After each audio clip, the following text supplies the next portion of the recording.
Mesdemoiselles, mesdames, messieurs, Shalom Aleichem, Shabbat Shalom. Je vais vous raconter maintenant une histoire extraordinaire, authentique, dont les acteurs sont principalement le rabbi de Klausenburg. Le rabbi de Klausenburg, c'est un très très grand rabbi qui a été le fondateur de la Kiryat Sanz, le quartier de Sanz au nord de Natania. Très nombreux parmi vous qui vont faire leur aliyah ou qui ont fait leur aliyah ou qui sont installés à Natania, au nord de Natania. Il y a un quartier chassidique qui s'appelle le quartier de Sanz. Il a été fondé par le rabbi de Klausenburg. Le rabbi de Klausenburg, c'était un homme extraordinaire, c'est un homme qui a passé la Shoah, et c'est un homme qui était un très grand Talmid Chacham, c'est un très grand sage, et il avait un roi HaKodesh, il avait un esprit saint, c'est un homme qui voyait des choses absolument extraordinaires. Il avait une capacité de pénétration des phénomènes qui dépassait l'entendement.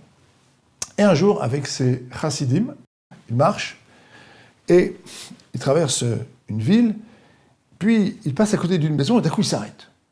Bon, chassidim, je tourne, qu'est-ce qui se passe, Rabbi? Je veux rentrer dans cette maison.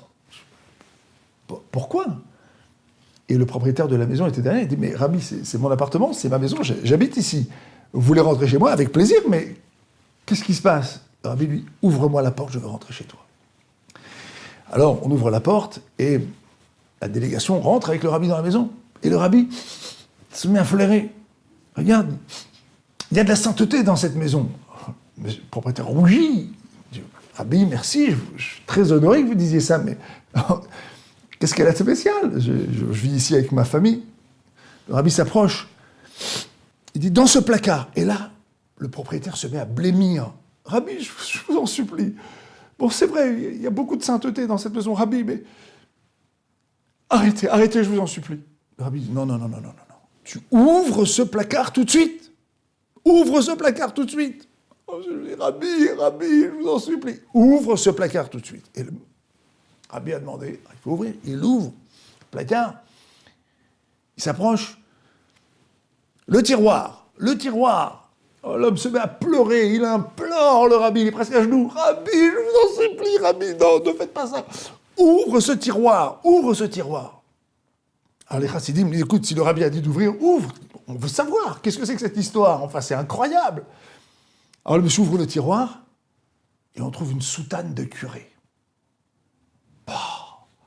Toute l'assemblée qui fait un pas en arrière. Et le Rabbi s'approche. Raconte l'histoire de cette soutane. Alors l'homme est complètement effondré. Après quelques minutes, on lui amène un verre d'eau. Il dit, voilà, je vais vous raconter. Mais je ne voulais pas raconter cette histoire, Rabbi. Il dit, tu dois la raconter. Les gens qui sont ici ont besoin de l'entendre. Et c'est une très grande histoire. Il dit, voilà, je suis responsable de la caisse de Tzedaka de la ville. C'est moi qui répartis aux pauvres de la ville les sommes que l'on collecte chaque semaine, donc pour qu'ils puissent passer un Shabbat décent. Et un beau jour, j'avais fait ma tournée. Il était très tard. Il pleuvait, il faisait froid. J'avais fait ma tournée, je suis venu à la maison. J'avais non seulement ramassé l'argent, mais j'avais été répartir cet argent donc pendant la nuit chez les familles pauvres. Et alors qu'il était très tard et que j'étais glacé, je suis revenu chez moi, il faisait froid, je me prêtais à aller dormir. On tape à la porte, j'ouvre, c'était une veuve. Et la veuve me dit, Rabbi, monsieur, je vais me faire mettre à la porte demain, j'ai rien, je ne sais pas comment faire, ni Shabbat. Vous dire que je n'ai rien pour Shabbat, c'est rien, j'ai même pas de maison pour Shabbat, qu'est-ce que vous pouvez faire pour moi? Je ne sais pas quoi faire, il fait froid, je dois dormir, je suis épuisé. Peut-être on peut lui dire de dormir chez nous. Ma femme lui aurait préparé un lit ou quelque chose, qu'elle puisse dormir. Vous voulez dormir ici? Je ne peux pas, j'ai mes enfants qui sont à la maison, je ne peux pas les laisser. Qu'est-ce que vous pouvez faire pour moi? Il fait froid. La veuve, le repas, ma femme, dormir, mon lit. J'avais tout ça, j'étais fatigué, comment faire? Bon, alors je lui ai dit, écoutez, asseyez-vous là, madame, je vais aller voir quelques personnes que je connais, on va trouver une solution. Et puis je suis sorti, je n'avais pas de solution. Et je me suis mis à prier Hachem, je dis Hachem, toi tu es le Dieu du monde entier, mais particulièrement celui qui écoute le cri des orphelins, celui des veuves. Tu vas bien faire quelque chose pour cette femme. Et puis j'ai marché dans la rue à la recherche d'une solution, jusqu'au moment où je suis passé devant la taverne de la ville. Alors dans la taverne de la ville, il y a tous les buveurs, il y a tous les soulards, il y a tous les voyous de la ville. Et puis il y a le chef qui m'attrape. Il dit, voilà, Rabbi, viens ici, toi, viens là. Bon, j'avais pas trop le choix, vous savez, c'est un type, il est grand, il est nerveux, pas le genre de type qui ont dit non. Alors je m'approche. Et d'un coup, j'ai une idée. Je lui ai dit, moi, tu veux pas faire une mitzvah, toi, une fois dans ta vie? Tu veux pas faire quelque chose de bien? Je connais une veuve, elle est là chez moi maintenant, demain matin, elle va se faire mettre à la porte. Tu veux pas ramasser un peu d'argent dans ton café? Pour chaque bouteille ou chaque verre que vous avez bu, vous me donnez le complément en argent pour que je puisse sauver cette veuve. Alors le bandit me regarde. Ah, Rabbi, on va faire un accord comme il faut. Viens par ici. Et me voilà au milieu de la taverne, au milieu des voyous de la ville. Ça boit, c'est des injures, des insanités. Je me retrouve vraiment avec les bas-fonds de la ville. Bien écoute, qu'est-ce qu'on va faire? Écoutez bien les gars. Le rabbi qui est ici, il ramasse de l'argent pour une veuve. On va lui donner de l'argent, mais à une seule condition. Tu mets la soutane du curé et on va tous sortir en procession dans la ville, on va chanter, on va réveiller toute la ville. Alors je dis, écoute, je ne peux pas faire ça. Je suis prêt à faire plein de choses pour toi.